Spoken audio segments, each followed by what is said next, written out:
మనమందరం ఖచ్చితంగా మన గురించి మనకు అర్థం కావాలి అంటే ఖచ్చితంగా ప్రతి ఒక్కరూ దేవుడు రాయించినటువంటి బైబిల్ గ్రంథం దగ్గరికి రావాలి. నా శరీరం అంటాం, నా తల అంటాము, లేకపోతే నా కాళ్ళు అంటాము, నా చేతులు అంటాము, నా కళ్ళు, నా ముక్కు అని అన్ని అవయవాల గురించి నాది నాది నావి అంటున్నాము. కానీ ఇంతకీ మనం ఎవరము అనేది పెద్ద ప్రశ్న.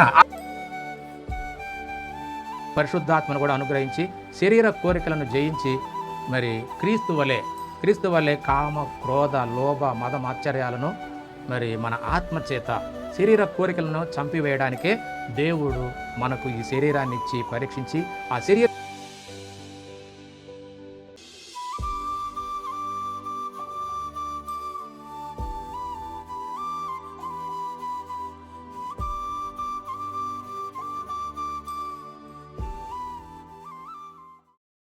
సకల ఆశీర్వాదములకు కారణభూతుడైనటువంటి దేవునికి, మన ప్రభు అయినటువంటి యేసుక్రీస్తు యొక్క తండ్రి అయిన దేవునికి వేలాది స్తుతులు, స్తోత్రములు. అలాగే ఆన్లైన్ ద్వారా వాక్యాన్ని చూస్తున్నటువంటి దేవుని పిల్లలందరికీ ప్రభు అయినటువంటి యేసుక్రీస్తు నామములో నా శుభములు, వందనాలు. ఈ దినము ఒక మంచి అంశాన్ని లేఖనం నుంచి ధ్యానిద్దాము. ఎందుకంటే ఈ రోజుల్లో మరి ప్రతి మనిషి తనకు కనిపించిందల్లా నాది నాది నాది అంటూ ఈ ఇల్లు నాది, ఈ ఊరు నాది, ఈ జిల్లా నాది, ఈ దేశమే నాది అనుకుంటూ ప్రతిదీ నాది నాది అంటున్నాడు. అలాగనే నా కులము, నా మతము, నా ప్రాంతము, నా ఏరియా, ఇలా ప్రతిదీ కూడా నాది నాది అనుకుంటూ ఉంటున్నాడు. కానీ ఇంతకీ మరి తన శరీరానికి బాధ కలిగినా కూడా మరి నా శరీరము, నా ఒళ్ళు, నా కాలు, నా చెయ్యి ఇలా అంటున్నాడు. కానీ ఇంతకీ నాది నాది అంటున్నాడు. కానీ తానెవరో ఖచ్చితంగా తెలుసుకోలేని పరిస్థితుల్లో మనిషి జీవిస్తున్నట్టుగా మరి మనం చూడవచ్చు. కాబట్టి నాది నాది అనేది ఏమిటి అనేది మనం చూద్దాము. అలాగే ఇంతకీ తానెవరో మరి తెలియకుండానే దేన్నో పట్టుకొని నాది నేను అనుకుంటున్నాడు. కానీ నిజంగా మరి మన సృష్టికర్త అయినటువంటి దేవుడు మనల్ని చేసినప్పుడు ఎలా చేసాడు అనేది తెలిస్తే తప్ప ఏది మనదో ఏది మనది కాదో మనం ఎవరమో అనే విషయాలన్నీ కూడా మనకు తెలుస్తాయి. కాబట్టి మరి ఈ లోకంలో మనుషులను అడిగితే ఎవ్వరూ ఏమీ చెప్పలేరు. కానీ ఖచ్చితంగా మరి మనల్ని చేసినటువంటి ఆ వ్యక్తి చెప్పాలి, లేదా మనం చేస్తున్నప్పుడు చూసినటువంటి వ్యక్తి అయినా ఖచ్చితంగా చెప్పాలి. అంతే తప్ప మనల్ని గురించి చూడనటువంటి వారు, తెలియనటువంటి వారు చెప్పితే అది కుదిరే పని కాదు. కాబట్టి మనల్ని చూసినటువంటి వ్యక్తి ఎవరైనా ఉన్నారయ్యా అంటే అది ఖచ్చితంగా మన ప్రభునటువంటి యేసుక్రీస్తు వారే.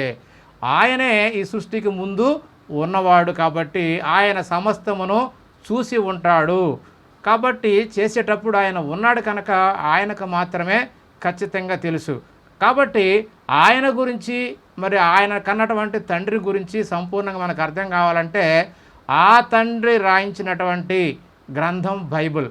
ఆ బైబిల్నే దేవుడు తన పరిశుద్ధాత్మ సహాయంతో ప్రవక్తలను ప్రేరేపించి సమస్తమును గురించి తెలియజేశాడు. కాబట్టి ప్రియ సహోదరులారా, మనమందరం ఖచ్చితంగా మన గురించి మనకు అర్థం కావాలి అంటే ఖచ్చితంగా ప్రతి ఒక్కరూ దేవుడు రాయించినటువంటి బైబిల్ గ్రంథం దగ్గరికి రావాలి.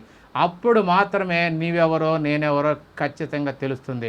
కాబట్టి లేఖనాల్లో ఖచ్చితంగా దేవుడు మన గురించి రాయించినటువంటి లేఖనాలను బట్టి మనమెవరేమో, నాది నాది అంటున్నావో మనిషి, నీవెవరో నీకు అర్థం కావాలంటే ఖచ్చితంగా దేవుడు రాయించినటువంటి గ్రంథమైన బైబిల్ దగ్గరికి రావాలి. కాబట్టి ఆ బైబిల్ ఉన్న లేఖనాలని ఖచ్చితంగా వరుసగా మనం చూద్దాము జాగ్రత్తగా ఒక్కొక్కటిగా. ఎందుకంటే ఈ గ్రంథంలోనే మనిషి యొక్క నిర్మాణము, ఉనికి, ప్రారంభం అన్నీ కూడా ఉన్నాయి. కాబట్టి ఆ విషయాన్ని మనం ధ్యానిద్దాం. దేవుడు మనిషిని చేసిన విధం. ఆదికాండము 2వ అధ్యాయము 7వ వచనం. దేవుడైన యెహోవా నేల మట్టితో నరుని నిర్మించి వాని నాసికారంధ్రంలో జీవవాయువును ఊదగా నరుడు జీవాత్మ ఆయను. ఇది మనందరికీ తెలిసినటువంటి విషయమే. అయితే దేవుడు మరి మనల్ని చేసినటువంటి విధానాన్ని కూడా మనం చూద్దాము. ఆదికాండము 1వ అధ్యాయము 27వ వచనంలో దేవుడు తన స్వరూపమందు నరుని సృజించెను, దేవుని స్వరూపమందు వాణ్ణి సృజించెను, స్త్రీనిగాను పురుషునిగాను వారిని సృజించెను. దేవుడు వారిని సృజించి మీరు ఫలించి అభివృద్ధి పొంది భూమిని నిండించి సర్వ సృష్టిని మరి ఏలమన్నాడు. అంటే సర్వ సృష్టి అంటే ఈ ప్రకృతిలో చరాచర జీవరాశులన్నిటినీ వేలమని మనకు ఆజ్ఞాపించాడే తప్ప మనకు సాటి అయినటువంటి మరి మనిషిని కాదు అన్న సంగతి కూడా మనకు అర్థం కావాలి. సర్వ సృష్టి మీద అధికారాన్ని ఇచ్చాడు, కానీ ఏ మనిషి మీద ఇంకొక మనిషికి అధికారాన్ని మాత్రం దేవుడు ఇవ్వలేదు అన్న సంగతి మనం అర్థం చేసుకోవాలి. ఇంతకీ దేవుని స్వరూపం ఏమిటి?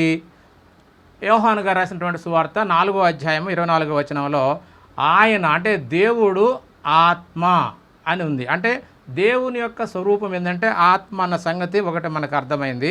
అలాగనే ఆది కాండము 17వ అధ్యాయము 1వ వచనంలో ఆయన సర్వశక్తిమంతుడు అనేటువంటి మాట కూడా అక్కడ తెలియజేయబడింది.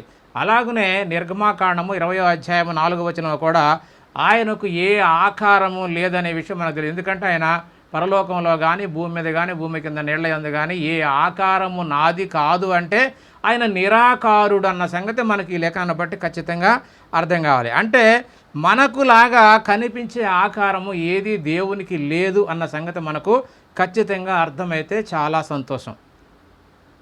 కాబట్టి ఇప్పుడు మనుషులది ఏ రూపము, మరి దేవుని రూపం అంటే ఏ రూపము, మరి ఆయన రూపము మరి స్వరూపము అంటే ఏమిటి?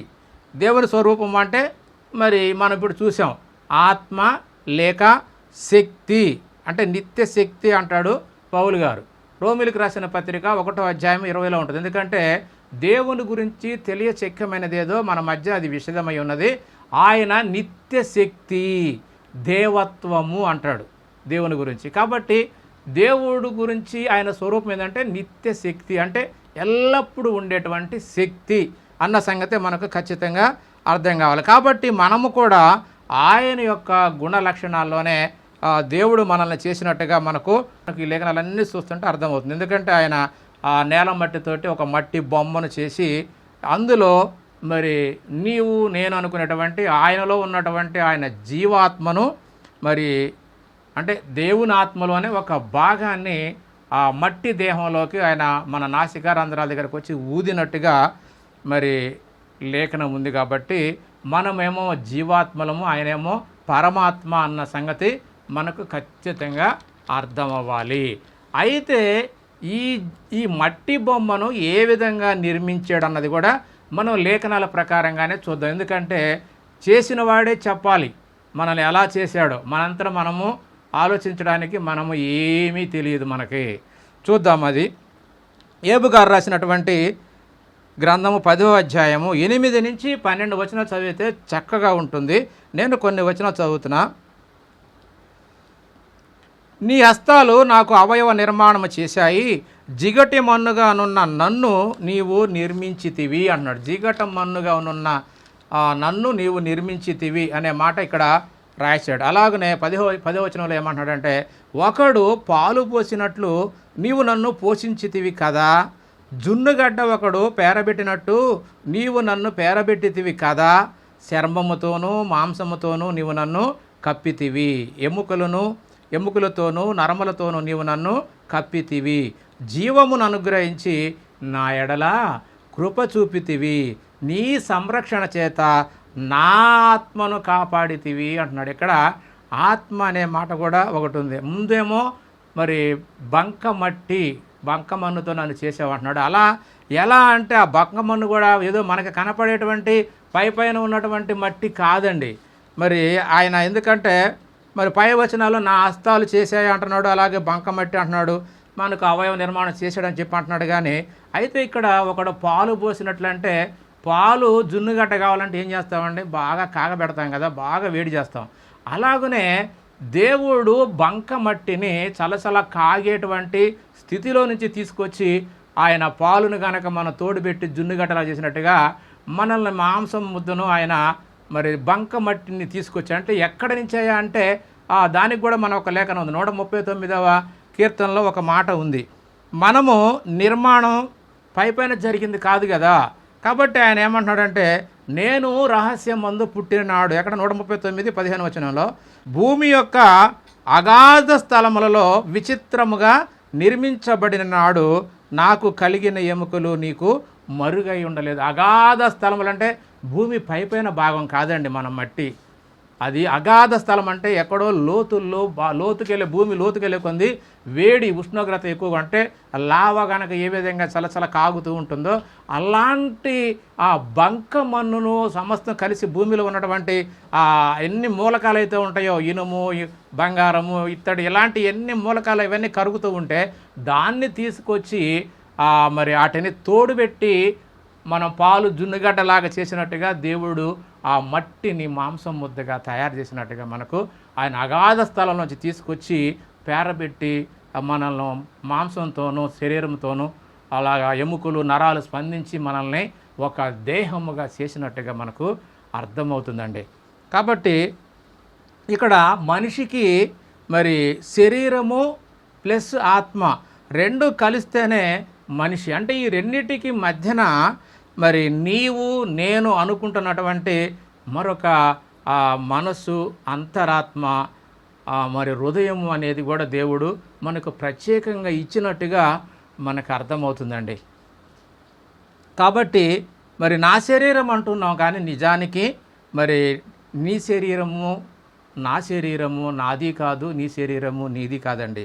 అది దేవుడు మనకు అనుగ్రహించినది అన్న సంగతి మనకు అర్థం కావాలి.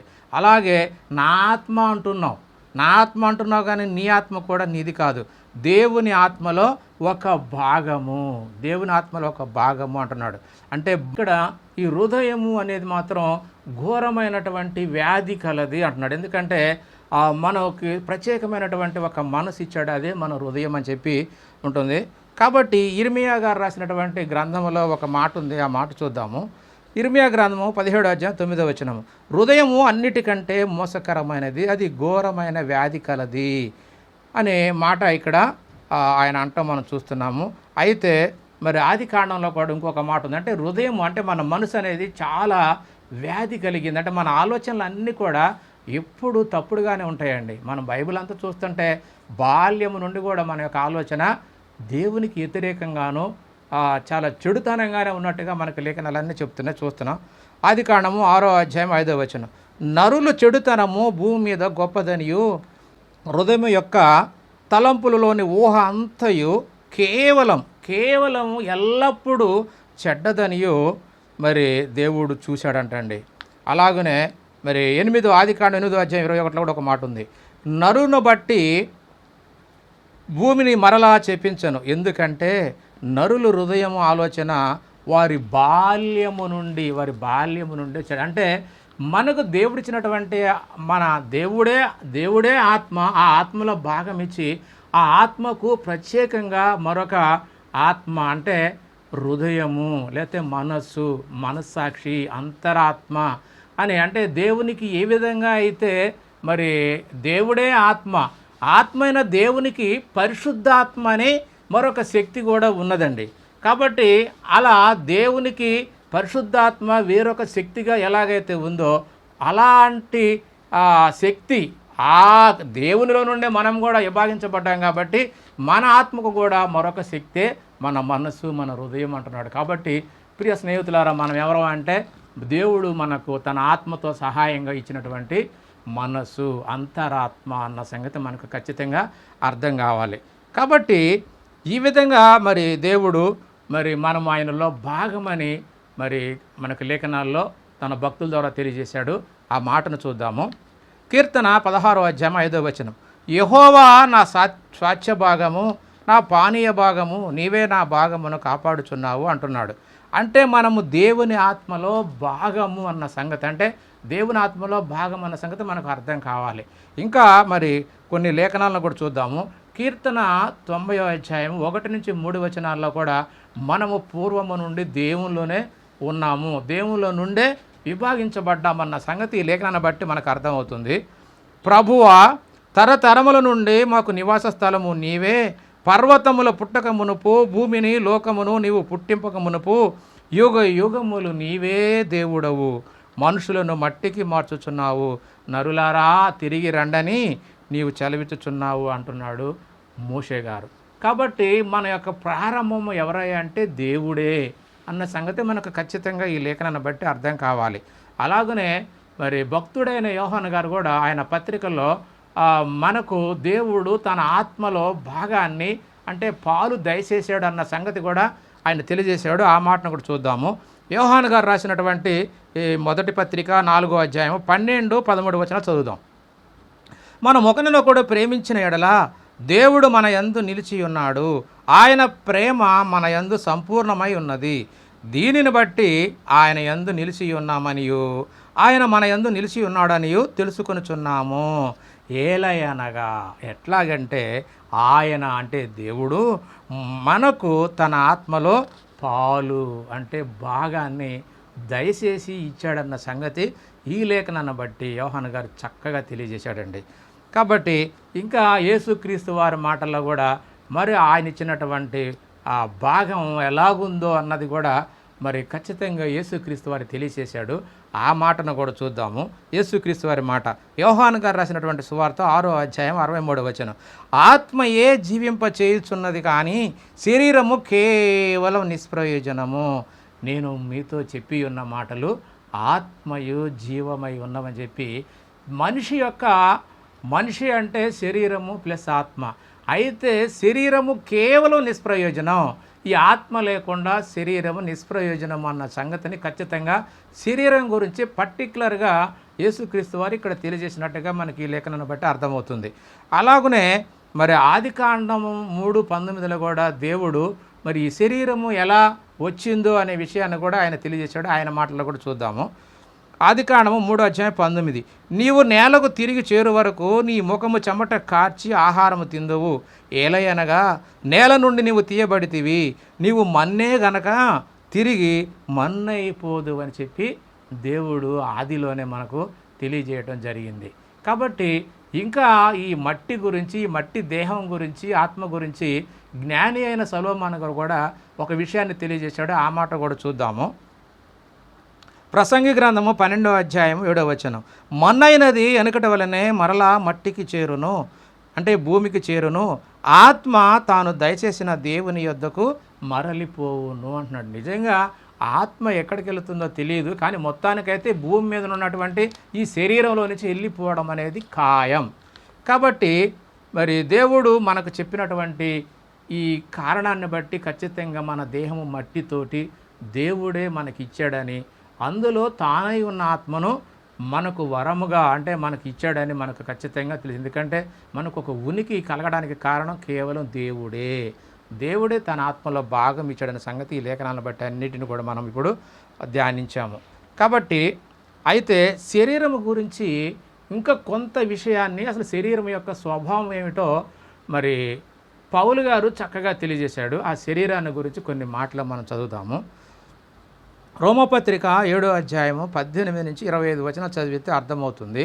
ఆయన ఏమంటున్నాడంటే, నా యందు అనగా నా శరీరమందు మంచిది ఏది నివసింపదని నేను ఎరుగుదును, మేలైనది చేయాలనే కోరిక నాకు కలుగుచున్నది. అంటే నేననే నాకు కలుగుచున్నది, కానీ దానిని చేయుట నాకు కలుగుటలేదు అంటున్నాడు. అంటే ఇక్కడ ఆలోచిస్తే నేను వేరు, నా శరీరం వేరు అన్నట్టుగా పౌలు గారు చెప్తున్నాడు. నేను చేయాలనుకునే మేలు చేయలేకపోతున్నాను, నా శరీరము నేను చేయాలి అనుకునేటువంటి మంచి పని చేయనీయటలేదన్న సంగతి నాకు అర్థమవుతుంది. అంటే మంచిది నా శరీరమునకు లేదు అంటున్నాడు. అంటే నేను మంచివాడనే, నేను మంచి చేయాలనుకుంటున్నా, నేను మంచినే ఆలోచిస్తున్నా, కానీ నేను ఆలోచించినటువంటి మంచి చేయకుండా నా శరీరం నన్ను అడ్డగిస్తుంది అన్న సంగతిని ఇక్కడ పౌలు గారు చక్కగా అంటున్నాడు. కానీ శరీరము నాకు సహకరించటం లేదు అంటున్నాడు. అంటే మనం అందరము శరీరమే అని అనుకుంటున్నాం, మనుషులందరూ కూడా శరీరం కోసమే బతుకుతున్నారు, శరీరమే నేను అనుకుంటున్నాం. కానీ నిజంగా కొన్ని మాటలు చూసినప్పుడు మాట్లాడేటప్పుడు మనం ఎలా మాట్లాడతామంటే, నా శరీరం అంటాం, నా తల అంటాము, లేకపోతే నా కాళ్ళు అంటాము, నా చేతులు అంటాము, నా కళ్ళు, నా ముక్కు అని అన్ని అవయవాల గురించి నావి అంటున్నాము. కానీ ఇంతకీ మనం ఎవరము అనేదే పెద్ద ప్రశ్న. అర్థం కాక మనం శరీరమా లేకపోతే ఎవరు అనేది మనకు అర్థం కాకనే చాలా అయోమయమైన స్థితిలో ఉండి శరీరాన్ని పోషించుకోవడం, శరీరానికి కావలసినటువంటి అవసరతలను సంపాదించుకోవడమే గొప్ప అనుకుంటున్నాము. కానీ నిజంగా శరీరము ఏమిటి అనేది మనకు అర్థం కావట్లేదు. కాబట్టి ఇంతకాలము మనం శరీరమే మనము అనుకున్నాము, కానీ నిజంగా శరీరము మనము కాదు అని మరి ఇప్పుడు వరకు చూసినటువంటి లేఖనాలను బట్టి మనకు అర్థమవుతుంది. ఈ శరీరము నడిపించే శక్తి వ్యక్తే నిజంగా మనము. ఎందుకంటే ఈ శరీరంలో ఉన్న నీవు నేను వెళ్ళిపోతే దీన్ని కనీసము శరీరము అని కూడా అనరు. ఏమంటారు మరి? శవము అంటాం. కాబట్టి ఇంతకాలం ఈ శరీరాన్ని నడిపించింది ఎవరా అంటే నీవు నేను అనబడే ఆత్మ, జీవం అన్న సంగతి ఖచ్చితంగా దానికే ఆ వ్యక్తికే మనం అనే పేరు, కానీ శరీరానికి కాదండి. ఎందుకంటే ఆ శరీరాన్ని నడిపించినటువంటి ఆ శక్తి వ్యక్తి ఏదైతే ఉందో అది ఆ మట్టి బొమ్మ నుంచి వెళ్ళిపోయిన తర్వాత అది కేవలం శవము అని మనం పిలుస్తాం. అంటే ఈ శరీరము మనది కాదు అన్న సంగతి మనకు ఖచ్చితంగా అర్థం కావాలి. ఎందుకంటే ఈ మట్టి బొమ్మలో మనం ఉన్నప్పుడే ఈ బొమ్మ మాట్లాడుతుంది, పనిచేస్తుంది. ఇప్పటి వరకు ఈ శరీరమును లేక బొమ్మను నడిపించింది, మాట్లాడించింది శక్తి లేక జీవము. అంటే దేవుడు మరి ఆయనలో ఉన్నటువంటి జీవాత్మను మనకు పంపినప్పుడు ఆ జీవాత్మ వలనే ఈ శరీరము బ్రతికించబడి నడిపించబడి మాట్లాడటము సమస్తమును చేస్తున్న సంగతి మనకు అర్థమవుతుంది. ఇక ఆ ఆత్మ వెళ్ళిపోతే మనము శవమే. మరి మనందరం కూడా మనలో నుంచి ఆత్మ అంటే మనమనే ఆత్మ వెళ్ళిపోగానే ఇక మన వాళ్ళు బంధువులందరూ కూడా ఆ శవం దగ్గర కూర్చొని ఏడుస్తూ ఉంటారు. ఇది మన అందరికీ తెలిసిన విషయమే. అయితే దేవుడు మరి నిజంగా ఆలోచిస్తే ఇది మన ఆత్మ అంటే తానై ఉన్నటువంటి ఆత్మ ఉండటానికి ఆయనే ఒక ఇంటి నిర్మాణాన్ని చేసి ఆ ఇంటిలోనికి తానై ఉన్న ఆత్మను పంపినట్టుగా మనం లేఖనాలన్నీ చూస్తుంటే మనకు అర్థమవుతుంది. ఎందుకంటే జనరల్గా మనకు తెలుసు కదండి, మనము ఏ ఇల్లు లేనప్పుడు ఏం చేస్తామంటే రెంట కొంపలో ఉంటాం, అంటే అద్దె ఇంట్లో ఉంటాం. ఆ ఓనర్ ఏం చేస్తాడు, తనకు అవసరమైనప్పుడు ఏం చేస్తాడంటే ఆ ఇంట్లో నుంచి ఖాళీ చేపిస్తాడు. ఖాళీ చేసినప్పుడు ఏం చేస్తాం, మనం ఆ ఇంటిని ఖాళీ చేసి వేరొక ఇంటికి వెళ్తాం.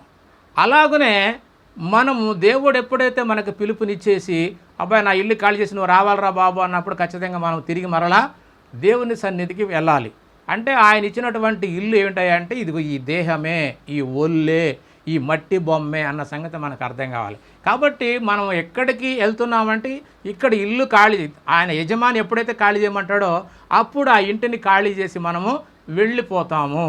అంతే తప్ప పరలోకంలోనైనా నరకంలోనైనా ఎక్కడైనా మన ఆత్మ మనం ఉండడం అనేది, మనము అనేటువంటి వ్యక్తి ఉండడం అనేది ఖాయం. కానీ ఇక్కడ ఇల్లు ఖాళీ చేసినంత మాత్రాన ఇంకా లేకుండా ఎక్కడ లేకుండా ఉండము అన్న సంగతి మాత్రం ఖచ్చితంగా మనము జ్ఞాపకం ఉంచుకోవాలి. కాబట్టి మరి మన ఇల్లు లేక ఒళ్ళు ఖాళీ చేసి వెళ్ళిపోయే ముందు మన వాళ్ళు కూడా చాలా బాధపడటం మనం చూస్తూనే ఉంటాం కదా.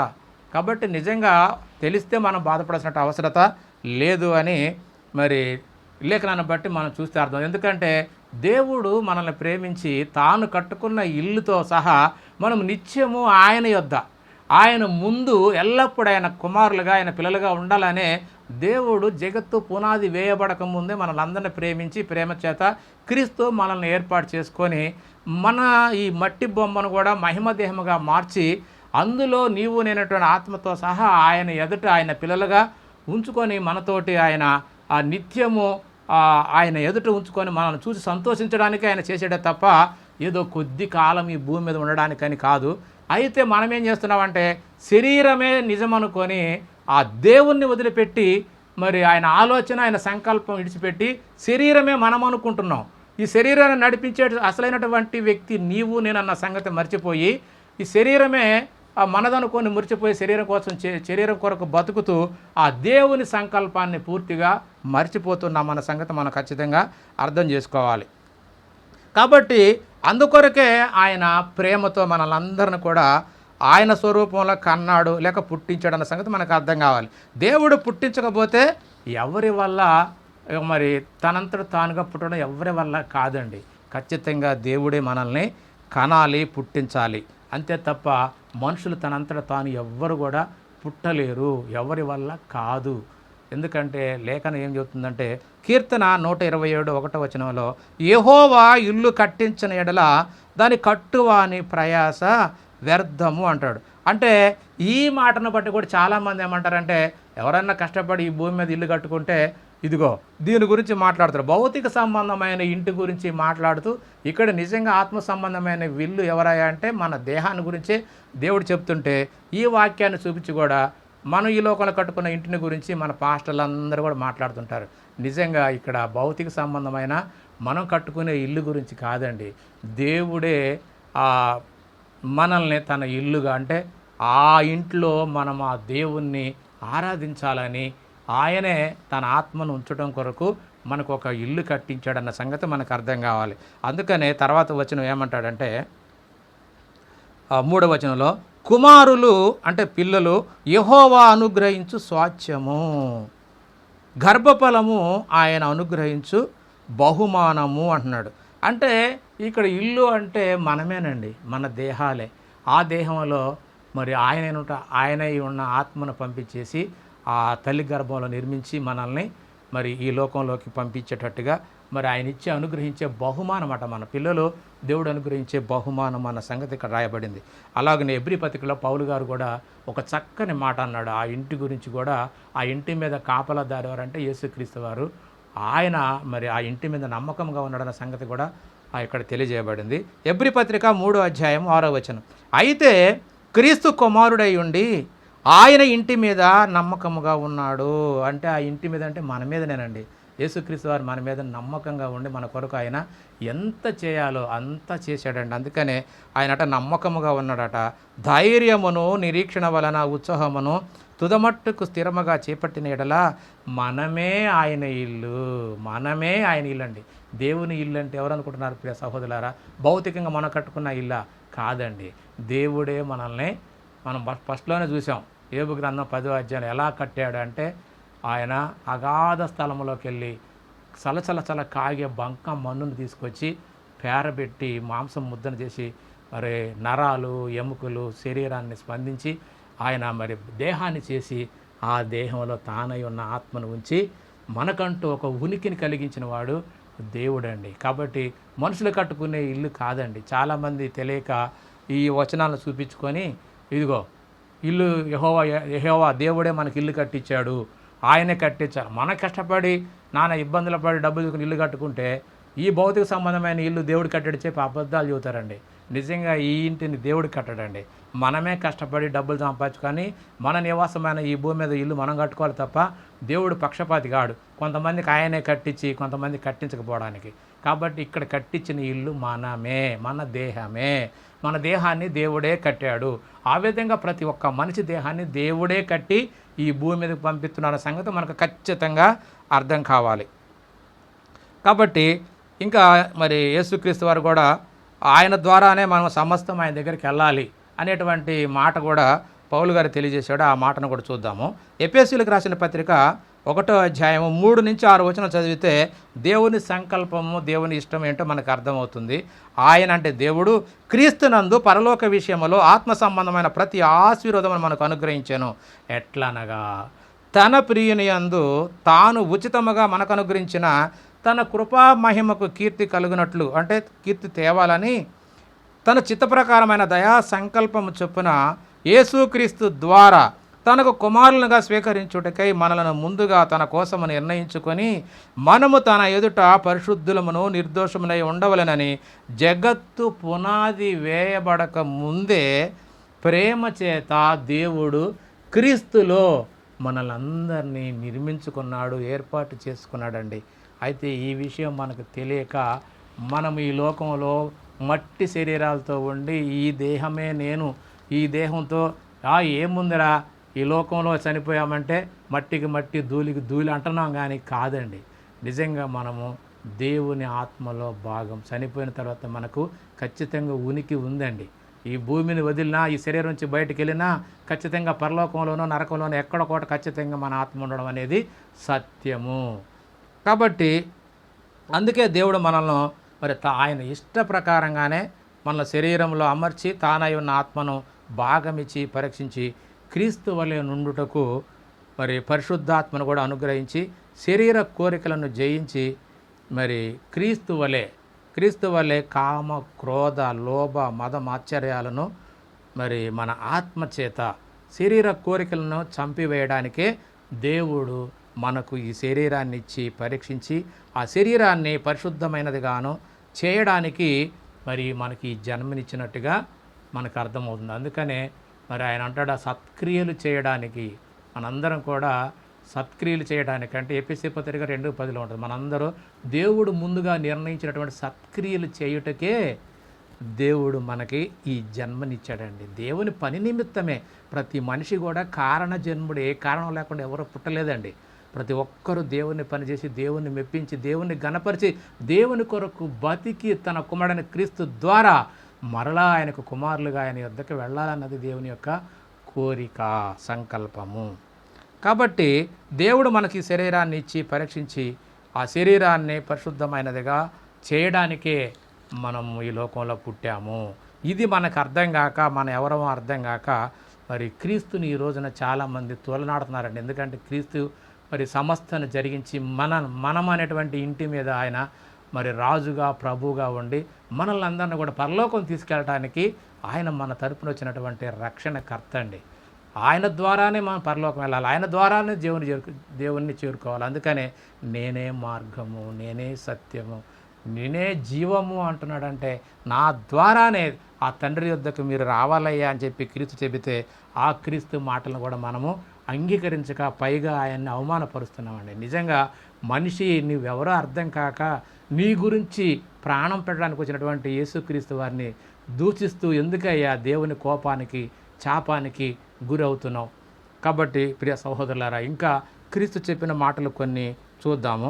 గలతీ పత్రిక 5:24 మరి పౌలు గారు అంటున్నాడు, క్రీస్తు యేసు సంబంధులు శరీరమును దాని ఇచ్చలతోనూ దురాశలతోనూ సిలువ వేసి ఉన్నారు, అంటే చంపివేశారు అంటున్నాడు. ఎందుకంటే నిజంగా క్రీస్తు వలె మనం అంగీకరించి క్రీస్తు వలె జీవించడానికి ఇష్టపడితే ఆయన ఏ విధంగా అయితే శరీరాన్ని లెక్క చేయక సిలువకు కొట్టి దేవుని కార్యాన్ని నెరవేర్చాడో ఆయన వెంబడించే మనము కూడా ఖచ్చితంగా క్రీస్తు యేసు సంబంధులు శరీరమును దాని దురాశలను సిలువకు కొట్టి దాని యొక్క ఆశలను చంపివేస్తారన్న సంగతి ఇక్కడ పౌలు గారు తెలియజేశాడు. అలాగే మరి నిజంగా మరి క్రీస్తు సంబంధులైతే వారు ఏ విధంగా జీవిస్తారనేది కూడా ఆయన మరి ఆత్మక్రియలు చేసి దేవుణ్ణి మహిమపరుస్తారన్న సంగతి కూడా గలతీ పత్రిక 5:22 చెప్పాడు. అదేంటంటే ఆత్మ ఫలము, అంటే క్రీస్తును వెంబడించే ప్రతి ఒక్కరు కూడా ఆత్మలో జీవించి ఆత్మ ఫలాల్లో ఫలిస్తారన్న సంగతి ఇక్కడ తెలియజేశాడు. ఆత్మఫలం ఏమంటే ప్రేమ, సంతోషము, సమాధానము, దీర్ఘశాంతము, దయాళుత్వము, మంచితనము, విశ్వాసము, సాత్వికము అనే ఆత్మ ఫలాలు కలిగి జీవిస్తాము. ఎప్పుడు క్రీస్తుని గానపరుస్తూ ఆయన్ని వెంబడించినట్లయితే. కాబట్టి ప్రియ సహోదరులారా, మరి ఈ ఫలము కలిగిన వారు క్రీస్తుని దేవుణ్ణి మరి గణపరుచుతారు అన్న సంగతి మరి తమ శరీరాలను కాపాడుకొని క్రీస్తు వచ్చినప్పుడు మరి తిరిగి దేవుని చెంతకు చేరి దేవుని పిల్లలుగా పరిశుద్ధంగా దేవుని దగ్గర నిత్యము ఉంటారు. అందుకొరకే ఈ మానవ జీవితము, పుట్టుక, పరమార్థం. కాబట్టి ప్రియ సహోదరులారా, నీవు దేవుని ఆత్మలో భాగము, నీవు దేవుని కుమారుడువు. ఇది తెలుసుకొని దేవుడిచ్చే అవకాశమును వదలక క్రీస్తు ద్వారా ఉచితంగా ఇచ్చినటువంటి పాప క్షమాపణ విమోచనను మరి వదలక పరలోకం చేరుకోవడమే మన యొక్క గమ్యం. కాబట్టి అందుకొరకే దేవుడు యేసుక్రీస్తు వారిని ఈ లోకానికి పంపించాడయ్యా. కాబట్టి మరి ఎందుకు అనేది మరి ఇంకా 2-3 వచనాలు ఉన్నాయి, చూద్దాము. యోహాను గారు రాసినటువంటి సువార్త 3:16 ఏమంటున్నాడంటే, ఇక్కడ దేవుడు లోకమును ఎంతో ప్రేమించనండి. అంటే లోకం అంటే ఎవరో కదండి, లోకం అంటే మనమే. కాగా తన అద్వితీయ కుమారునిగా పుట్టిన వాని యందు విశ్వాసం ఉంచిన ప్రతి వాడు నశింపక నిత్య జీవం పొందినట్లు ఆయనను అనుగ్రహించి. దేవుని యొక్క చిత్తం ఏంటంటే తన కుమారుడైన క్రీస్తు ద్వారా మనందరం కూడా తిరిగి రక్షించబడి పరలోకం చేరాలన్నది దేవుని యొక్క ఉద్దేశం. అందుకనే దేవుడు లోకాన్ని ప్రేమించాడంటే మనల్ని అందరినీ ప్రేమిస్తున్నాడు. అందుకే ఆయన కుమారుని పంపించి ఆయన ద్వారా మనకు విమోచన, రక్షణ దయచేసినట్టుగా ఈ లేఖనాన్ని బట్టి అర్థమవుతుంది. అలాగనే ఇంకా ఏమంటున్నాడంటే క్రీస్తు వారు యోహాను సువార్త 5:24 నా మాట విని నన్ను పంపిన వాని యందు విశ్వాసం ఉంచువాడు నిత్య జీవము గలవాడు. అంటే ఆయన పంపించింది ఎవరండి? మన సృష్టికర్త అయిన తండ్రి అండి దేవుడు. దేవుని యందు విశ్వాసం ఉంచమంటున్నాడు. ఎలా?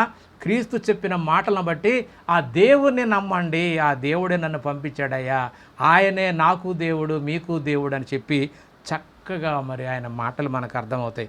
కాబట్టి నా మాట విన నన్ను పంపిన వాని యందు విశ్వాసం ఉంచుడి, అప్పుడే మీరు నిత్య జీవం కలిగి ఉంటారని చెప్పి ఇక్కడ చెప్పాడు. చివరిగా ఒక మాట చూద్దాము.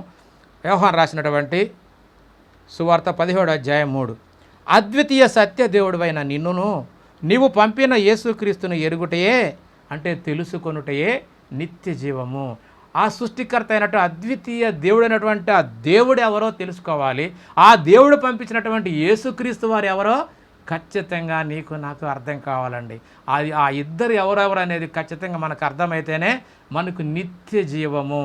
ఈ రోజున యేసుక్రీస్తు వారు ఎవరో తెలియట్లేదు, దేవుడు ఎవరో తెలియట్లేదు, పరిశుద్ధాత్మ కూడా ఎవరో తెలియట్లా, నీవెవరో నేనెవరో కూడా అర్థం కాని పరిస్థితిలో భక్తి కొనసాగిస్తున్నామండి. అలాగనే 20వ యోహాను సువార్త 20వ అధ్యాయము 30-31లో ఈ సువార్తలో చాలా సూచక్రియలు అద్భుతాలు చేయబడ్డాయండి యోహాను గారి సువార్తలో. అయితే కొన్ని మాత్రమే ఈ గ్రంథంలో రాయబడ్డాయంట. అవి ఎందుకు రాయబడ్డాయో యోహాను గారు చక్కగా చెప్పాడండి. ఎందుకంటే యేసుక్రీస్తు దేవుని కుమారుడని నమ్మునట్లును, నమ్మి ఆయన నామమందు జీవం పొందినట్లును ఇవి రాయబడి ఉన్నవి అంటున్నాడు యోహాను గారు. కాబట్టి ప్రియ సహోదరులారా, నిజంగా మనం ఎవరమే, ఏ విధంగా రక్షించబడాలి, ఏ విధంగా దేవుడు మనం చేశాడు, ఆ విషయాలన్నిటిని కూడా చక్కగా మరలా చూసి మరి మనం ఎవరమే అంటే మనము దేవుని ఆత్మలో భాగం, దేవుని పిల్లలము, దేవుని కుమారులము. కాబట్టి ప్రియ సహోదరులారా, మరి ఈ లోకాన్ని చూసి, శరీరాన్ని చూసి, ఈ లోక అధికారాన్ని చూసి ఇది నాది అది నాది అని చెప్పి జీవపు డంబానికి వెళ్ళిపోయి మన కన్ను చూసిందల్లా నాదే అనుకుంటూ ఈ లోకంలో ఉన్న ఆశలకు మనము లోబడితే నిజంగా ఆ దేవుడు ఉండేటువంటి నిత్యరాజ్యాన్ని మన తండ్రి, మన కన్న తండ్రి, ఆయన ఎంత పరిశుద్ధుడు, నీతిమంతుడు, న్యాయవంతుడు, ఆయన దగ్గరికి చేరకుండా సాతానుకు కేటాయించిన నరకంలోకి వెళ్ళాలి అంటే ఈ లేఖనాలను మనము చూడకుండా, పట్టించుకోకుండా, సువార్త వినకుండా అది ఏముందిలే అని చెప్పి నిర్లక్ష్యం చేస్తే నిజంగా మనల్ని మనమే మోసం చేసుకుంటున్నాం. దేవుడు ఇచ్చినటువంటి ఉచితమైన ఆ కృపను పోగొట్టుకొని క్రీస్తును సంపాదించుకోకుండా మరి ఆ నరకానికి వెళ్ళేటువంటి మార్గంలో మనం ఉన్నామేమో. జాగ్రత్తగా చూసి ఆ క్రీస్తుని వెంబడిస్తే ఆ నిత్య రాజ్యం మనకే దక్కుతుంది. కాబట్టి ప్రియ సహోదరులారా, మనం ఎవరమంటే దేవుని కుమారులు, దేవునిలో భాగం. అంతేగాని ఇదిగో ఈ కనిపించే ఈ శరీరం కాదండి. కాబట్టి ఈ శరీరం కోసం బతికిది శరీరం కొద్ది కాలం. ఎందుకంటే చావు పుట్టుకలు మనకు తెలుసు. ఈ మధ్యలో ఉన్నటువంటి కొద్ది జీవితకాలం అది దేవుని కొరకు బతికి దేవుని గణపరచాలని ఈ 60-70 సంవత్సరాల ఆయుష్కాలం మనకు దేవుడు ఇచ్చాడు తప్ప ఈ శరీరాన్ని చూసి మోసపోతే ఈ శరీరం ఒకప్పుడు మనల్ని మోసం చేస్తుంది. అంటే ఈ శరీరమే మనల్ని నరకానికి పంపుతుంది. ఎందుకంటే ఈ శరీరంతో మనము మంచి చేయాలంటే చేయలేం. కాబట్టి దేవుడిచ్చిన ఆత్మ సహాయంతో శరీరాన్ని నల్లగొట్టి క్రీస్తు ఏ విధంగా తన శరీరాన్ని నల్లగొట్టి సిలువకు అప్పగించాడో అలాగే మనము కూడా శరీరాన్ని కనుక శ్రమ పెట్టైనా సరే దేవుణ్ణి మనం వెంబడించినట్లయితే ఖచ్చితంగా పరలోకం మనకు దక్కుతుంది. అందరికీ వందనాలు. దేవునికి స్తోత్రం.